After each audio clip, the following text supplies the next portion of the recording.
Welcome to Rising. We have a great show for you today. Team Rising is here, Max Alvarez and Henry Rogers. We're also joined by Brianna Joy Gray and Dr. Abdul Al-Sayed. And now the Biden administration has released its first national strategy devoted solely to fighting domestic terrorism. The strategy highlights a shift after more than 2 decades of focusing almost exclusively on the militant Islamist threat. The Biden administration says that attacks by American extremists are growing, highlighted by the January 6th Capitol riots. You can see footage of the riots as we've sort of seen. It seems like every day we're still talking about the January 6th riots, and I was there. I remember watching that. I was covering it, and it just watching the footage is as upsetting, remains as upsetting as seeing it in real time. That said, as awful and despicable as all of that was, the sort of push to use it as a hook for the surveillance state, I think, to expand its powers domestically should be troubling. It's not sort of a just blank, check for the surveillance state and for the FBI to start surveilling American citizens and enhancing its own powers. I think there's good reason to be concerned about domestic extremism. Absolutely. Again, I was there. It was a deeply upsetting thing to cover as a journalist and to just witness as an American. But I think there's clearly an impulse among people in the FBI and in some of the sort of powerful areas of our government to enhance their own powers, to use this as a hook to do that. And honestly, I think that's why every time I turn on MSNBC, I'm still looking at pictures of January 6th at any given hour of the day. Yeah, Emily, I couldn't agree more. And I think nobody in this country wants to have another January 6th. Right. Nobody wants to really have concerns about a governor being kidnapped and held for ransom, right? Like, these are things that we don't expect to happen in America. But also, nobody wants to worry about whether or not we're being surveyed on our phones, in our emails, and everywhere else. And I think it's natural for, organizations that are tasked with keeping us safe to want to increase their ability to do so. Yes. That's natural. That makes sense. But also, we have to be very, very careful how we tread into this territory of surveillance and how they're actually going to keep us safe. And what freedoms are we giving up for that security? It's a very important question. And I hope that in this plan, and as we move forward, there are some very clear guardrails to protect us all from the kind of surveillance that we're concerned about while keeping us safe from this extremism domestically. Speaking of MSNBC, we have a clip of this. I'm going a little out of order here, but what Colin just said reminded me of it. Miles Taylor was on MSNBC and sort of drew a very clear parallel between this effort and then the effort to sort of prevent terrorist attacks. If we could play that. Now, the second thing that stands out about this strategy is that it's 4 years too late. Now, that's not Joe Biden's fault. That's Donald Trump's fault. But imagine if when we were fighting ISIS, we gave them a 4-year head start. What would that have meant for the security of our country? And I can tell you what it's meant when it comes to domestic terrorism. It means we now have domestic terrorism investigations by the FBI in all 50 states.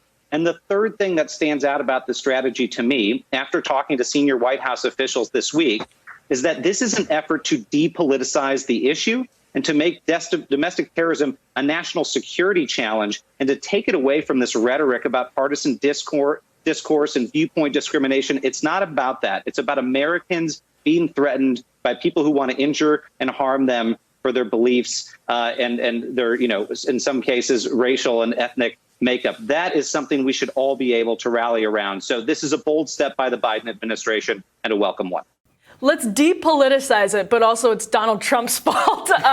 No, I think what was striking about that is he is actually very explicitly making the parallel between countering foreign terrorism or terrorism perpetrated by foreign actors on the United States and domestic terrorism. He's clearly saying, imagine if we had given ISIS 4 years, a 4-year head start in this thing. And I mean, I guess if they're trying to then make that parallel, they're also going to bring that parallel into the way, and I'm not saying that he doesn't work for the FBI.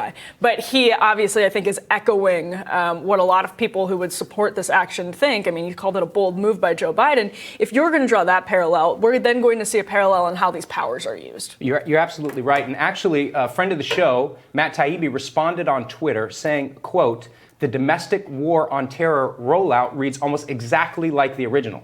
Same calls for budget increases and expanded powers. Same theme of organized transnational threats all around us. Same surveillance state endgame." And journalist Glenn Greenwald gave his take, saying, quote, The same rhetoric is used to coerce and acquiescence. Concerns about civil liberties, assaults, and state overreach of the first war on terror meant you were an apologist for Islamic radicalism. Concerns over the new domestic war on terror make you a white nationalist sympathizer. I don't know if I would go that far. Look, drawing the parallels is important. But what the difference between these two programs is one is dealing with groups that are internationally based. They're not domestically based. And now you're dealing with American citizens and domestically based groups. And there's a line here that I think is really important that we need guardrails around. And there were in the the international terrorism war and the Patriot Act that kind of went towards being able to monitor those groups. This is a different scenario, and I don't think the parallel actually holds 100%, because I actually think we need to be more careful about how we, enable this surveillance of people now. Yeah, so I think what Glenn is getting at is that the sort of ballooning of these definitions, like white nationalism or Islamist sympathizer, it's a good point, right? Because they're being weaponized to actually undermine people who have good faith and legitimate criticisms. They're used to delegitimize these criticisms.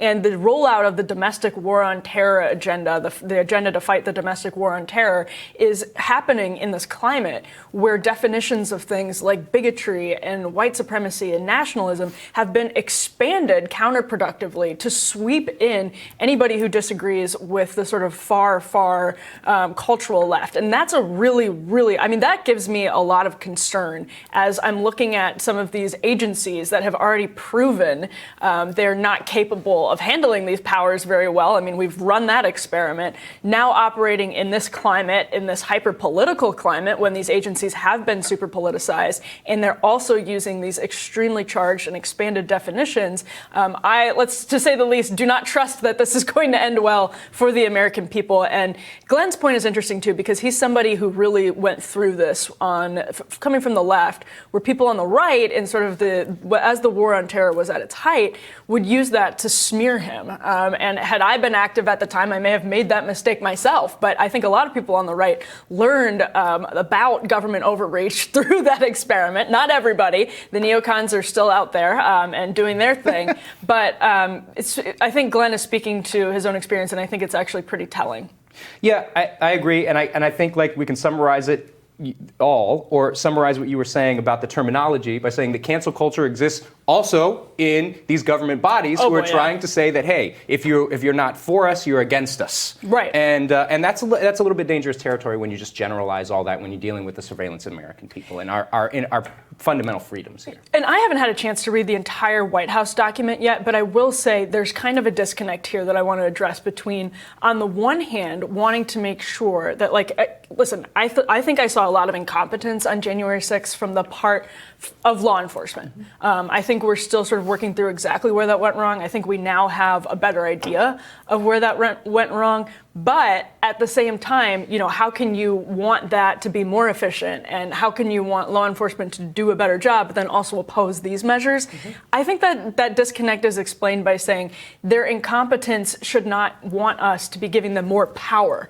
Their incompetence should be about fixing the existing problems, and that's not what this document and this agenda actually does. It's not addressing the problems that really led to that.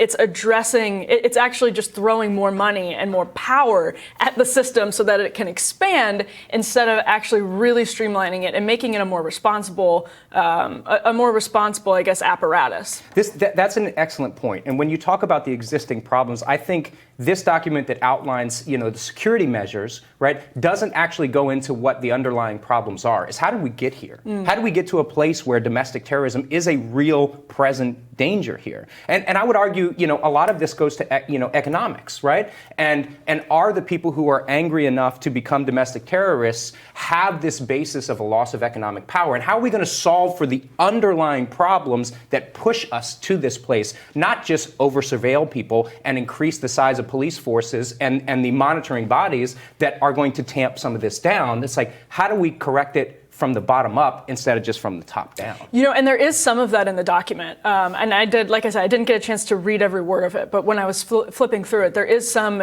sort of at least gesturing towards the economic roots of these issues. But again, it's all in the context of give us more money and more power, not, let's really address the problems in our own ranks that have been, I think, on display, glaringly so, for years. I don't think that's what's happening here. And again, more money and more power. It's just not the solution, and I don't think it's going to be one that ends well for the American people. I tend to agree with you. More money and more power just in the hands of police state entities is probably not the best way to deal with this problem. Right, of people who have proven that they cannot use the existing money and power that they have responsibly. But on that note, we will tell you what is on our radars right after this.